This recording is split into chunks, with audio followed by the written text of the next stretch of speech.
Caríssimos irmãos e irmãs, hoje a igreja tem a alegria de celebrar o martírio de um diácono, São Vicente. Vicente, ele era diácono em Saragoça, na Espanha, e o seu bispo era gago, mas muito gago, ao ponto de não conseguir instruir os fiéis na fé, não conseguia pregar o evangelho de uma maneira audível, de uma maneira compreensível, de modo que o bispo Valério se servia do seu diácono para que ele fosse a sua boca, para que ele pregasse, já que ele, Valério, como bispo, não tinha condições.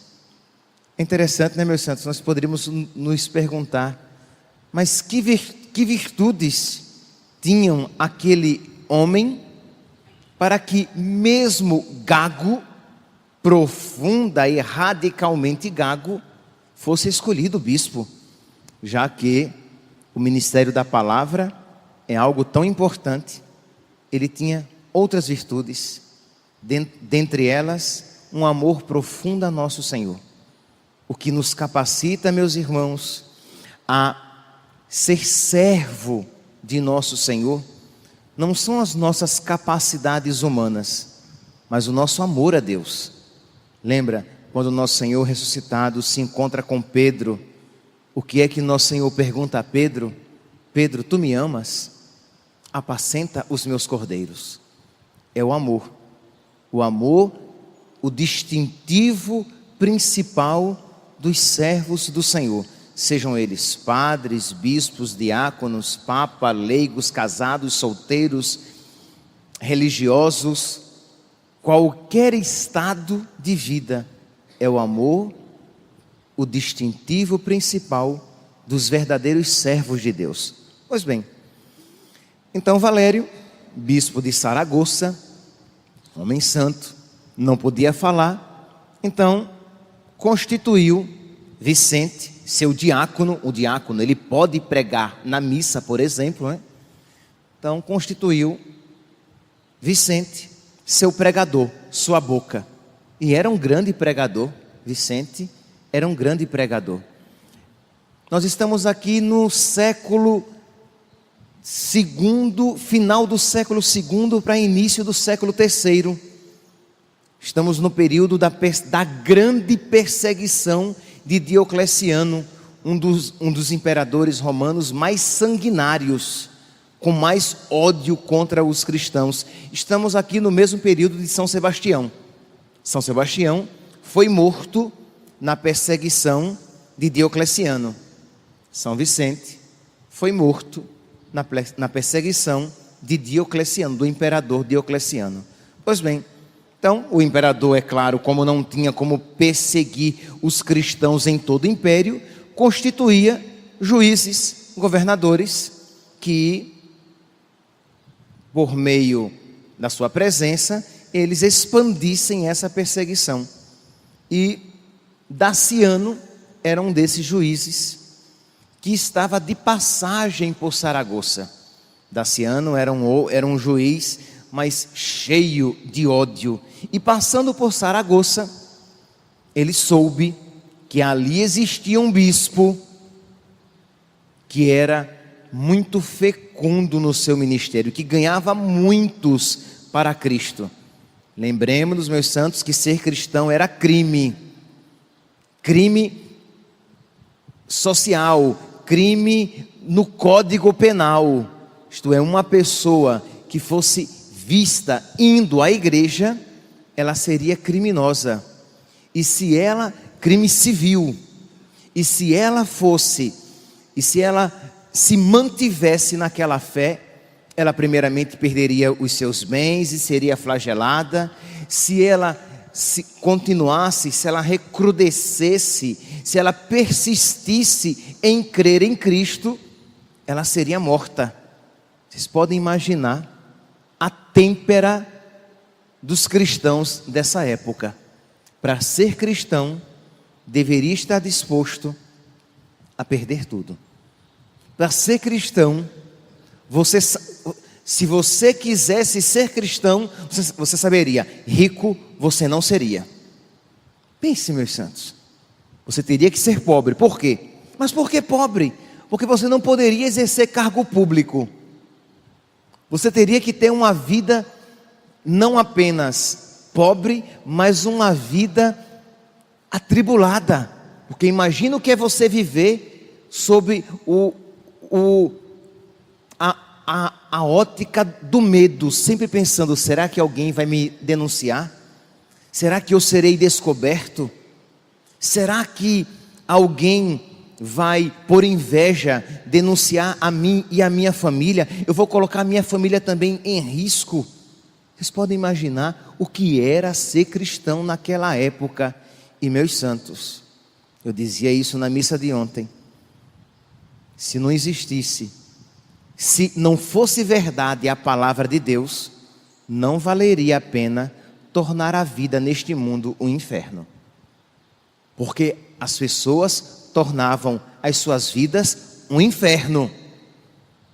Aqui, escreva e entenda, inferno com letras garrafais, com caixa alta. Um inferno. Aceitar a fé em Jesus Cristo era tornar a sua vida infinitamente mais difícil, de modo que quem procurasse Jesus para tornar a sua vida melhor, estava perdido. Esquece isso. Mas por que eles procuravam Jesus? Pelo céu, pela vida eterna, pela salvação. Deve ser esse o objetivo que nos leva a caminhar na fé. São Paulo diz, se é por comida e bebida que vós procurais a Deus, sois os mais dignos de pena. Isto é, se é pelos prazeres do mundo, se é por aquilo que o mundo pode oferecer, vocês estão seguindo Cristo por um motivo errado. Deve seguir a Cristo por causa do céu. E aí você diz, padre, mas eu percebo que a minha vida não é bem assim. Isto é, eu não tenho essa fé toda. Pois bem, meu santo, minha santa, dobre os seus joelhos e diga, meu Deus, restaura a minha fé, muda a minha fé. A minha fé ainda não é uma fé cristã. Eu pensava que tinha uma fé cristã, porque eu pensava que vou buscar a Deus para ter uma vida melhor, vou buscar a Deus para ter mais paz, vou buscar a Deus porque eu ando sentindo o meu coração meio inquieto. Eu não estou dizendo, pelo amor de Deus, que Deus não possa lhe dar graças neste mundo, mas o objetivo primeiro deve ser buscar a Cristo por causa da minha salvação eterna. O resto vos será dado em acréscimo, se for para a sua salvação. Se for para o seu bem, Deus dará. Se não for para o seu bem, Deus não dará. Mas que você tenha em vista, em meta, a salvação. Para isso, precisamos, meus irmãos, todos os dias, meu Deus, eu creio, mas eu creio muito pouco. Aumentai a minha fé. Eu creio, mas a minha fé ainda está muito misturada com paganismo, com interesse. Purifica a minha fé, Senhor. E se doer, se isso me causar sofrimento, me ajuda para que a purificação, mesmo dolorosa, atinja o seu fim. Toda purificação, meus santos, é dolorosa, é exigente. Pois bem, voltemos aqui para o nosso São Vicente, que final do século II, início do século III. Então, Vicente, pregador, o juiz Daciano passou por Saragoça, mandou chamar o bispo para interrogá-lo, e juntamente, o homem era gago, juntamente foi o diácono que iria falar, mas era gago, meus santos. Um segredo aqui nosso. Eu também gaguejo de vez em quando, mas perto, verdade, crê em Deus Pai, mas perto do bispo, eu sou loquaz. eu sou falador até demais. Ele era gago, aquele gago que faz careta quando fala. Pois bem, então ele não tinha como falar. E na tensão do interrogatório, ele não conseguia falar. E aí, Vicente perguntou ao bispo se poderia falar por ele no interrogatório. E o bispo Valério permitiu. Então, enquanto interrogado, era Vicente quem respondia. E Vicente disse: olha, senhor juiz, estamos dispostos a morrer, mas não renegaremos a nossa fé. E aquilo fez com que Daciano ficasse tão cheio de ira daquele diácono, que disse: o bispo velho será exilado, mas você será torturado. O bispo não morreu. O bispo foi retirado da sua diocese e foi levado em exílio, mas Vicente seria torturado. E começou então, primeiramente ele foi colocado no cavalete, naquela cama em que a pessoa é presa pelos pés e pelos braços e é esticada até a desconjuntar joelhos, tornozelos, ombros, punho. E Vicente foi totalmente desconjuntado, mas mesmo assim continuava firme dizendo: não renunciarei à minha fé por causa de tormento algum. Daciano então mandou isso aqui, meus irmãos. Nós temos o testemunho de Santo Ambrósio, Santo Agostinho e São Leão Magno, e do poeta cristão Ponciano. Então nós temos 4 testemunhos claríssimos do que aconteceu a São Vicente. Pois bem, então nós temos 4 testemunhos claríssimos do que aconteceu a São Vicente. Pois bem, colocaram então bambu fino, era chamado de, até copiei aqui, acúlio. Era um tipo de tortura de colocar bambu por entre as unhas, entre a unha e a carne, porque era algo muito doloroso, mas que não causava a morte imediata, para que a pessoa voltasse atrás e renunciasse a Cristo. E mesmo assim, Vicente, mesmo em meio àquele sofrimento, ele não renega a sua fé.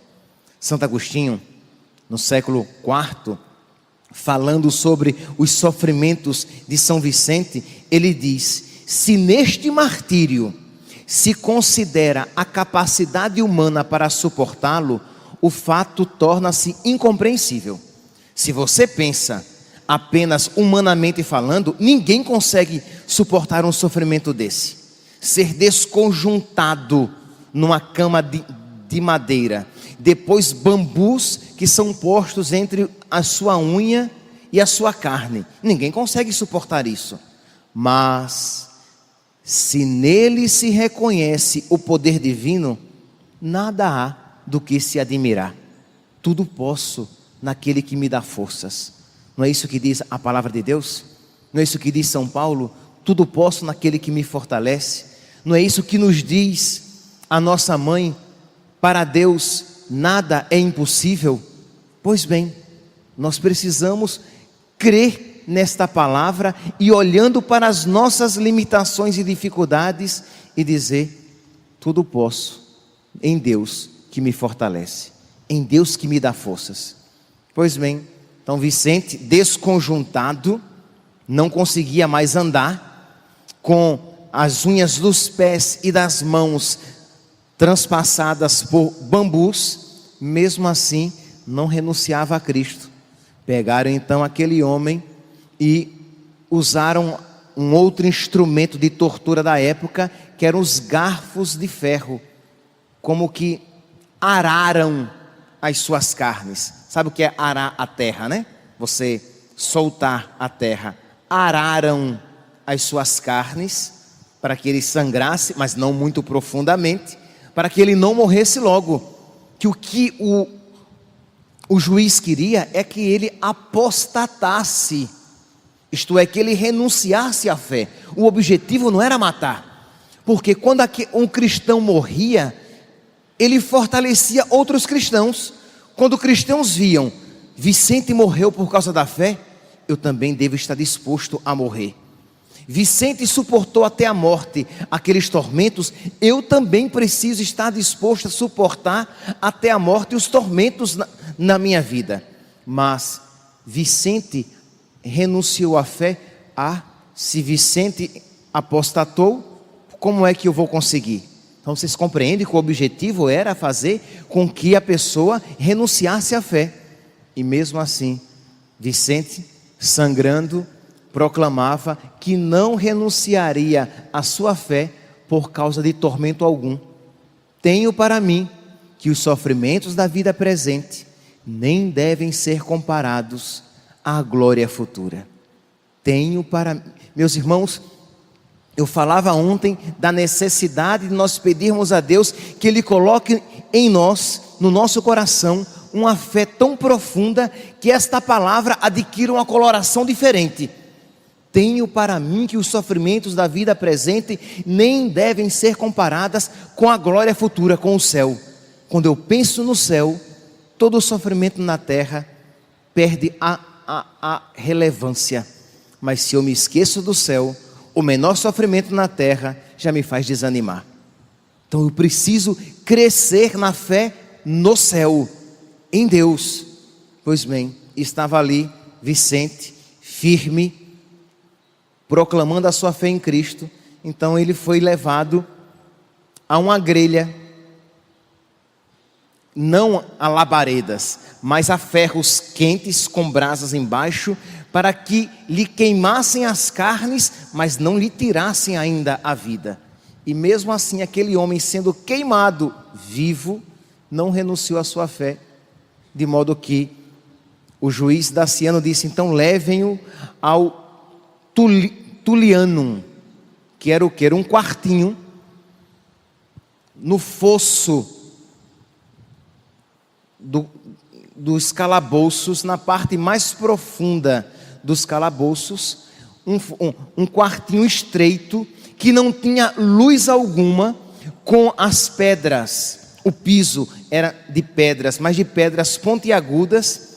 Até hoje existe para esse tipo de prisão, para quem quiser ver, para que a pessoa, se ficasse de pé, não conseguisse muito tempo devido à dor daquelas pedras pontiagudas.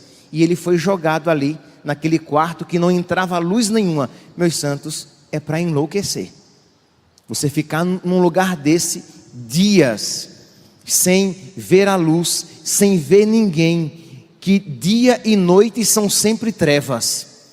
E diz que Vicente, o quarto se encheu de luz, ninguém sabia como, porque não entrava, não tinha fresta alguma, não tinha janela alguma, o quarto se encheu de luz, e Vicente estava de pé, louvando a Deus. Os guardas que ficaram ali tomando conta, viam pelas frestas Vicente de pé e cantando a Deus, e isso fez com que aqueles guardas se convertessem. Esse homem só pode ser um homem de Deus.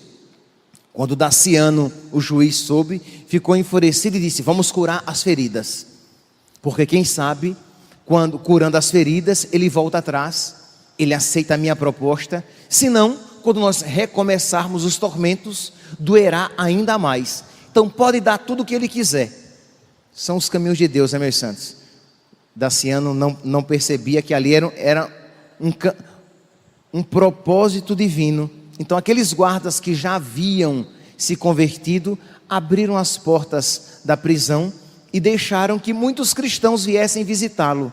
No primeiro dia, muitos cristãos pegaram muitas relíquias suas, roupas ensanguentadas, mas naquele dia mesmo ele morreu. Quando começaram os bons tratos, ele morreu, e morreu rodeado de cristãos. Meus irmãos, o que é que esta celebração de hoje nos ensina?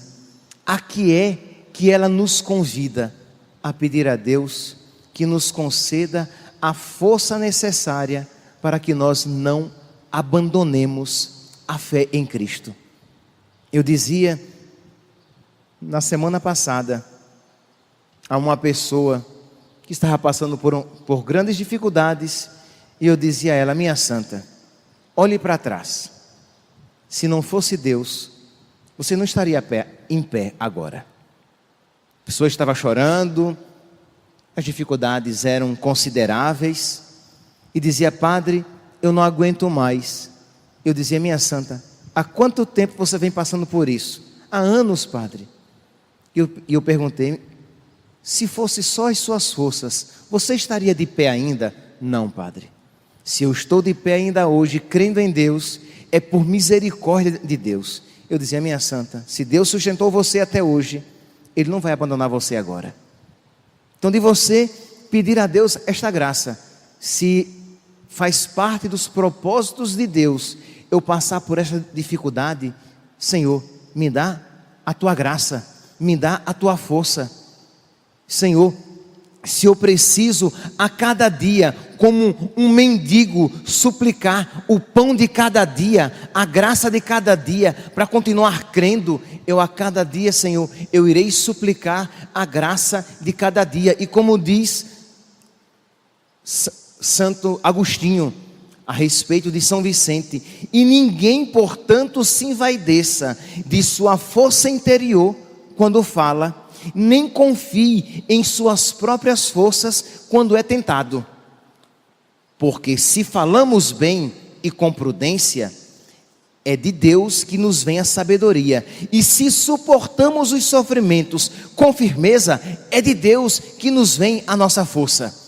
É de Deus. Então peçamos a Ele: meu Deus, não permita que eu desanime. Meu Deus, me dá a força de cada dia. E que eu não me envaideça se eu permaneço de pé, mas que eu olhe para trás e diga: se o Senhor não estivesse ao meu lado, como diz o salmista, que eu diga a Israel neste momento: se o Senhor não estivesse comigo, eu já teria caído ladeira abaixo há muito tempo. É por misericórdia de Deus. Mas que não peçamos, meus irmãos, logo de imediato: meu Deus, me livra deste sofrimento. Porque às vezes aquele sofrimento tem um propósito na sua vida. Às vezes aquela cruz, ela será benéfica não apenas para você, mas para outras pessoas também. Então, antes de você pedir: meu Deus, livra-me deste sofrimento, que você diga: Senhor, se este sofrimento tem um propósito, que ele não destrua a minha fé, que ele não destrua a minha alegria de crer em Ti, que Ele não destrua a jovialidade do meu amor por Ti, que eu não deixe de Te amar e nem Te ame menos porque estou sofrendo mais, mas muito pelo contrário, que eu Te ame mais porque estou sofrendo mais, porque eu vejo a Tua força no meu sofrimento, eu vejo a Tua providência na minha dor, eu percebo a Tua mão a me sustentar quando a cruz se torna tão pesada que eu vejo: eu sozinho nunca teria conseguido carregar essa cruz. Supliquemos a nosso Senhor esta graça e continuemos a cada dia procurando renovar a nossa fé. Louvado seja nosso Senhor Jesus Cristo.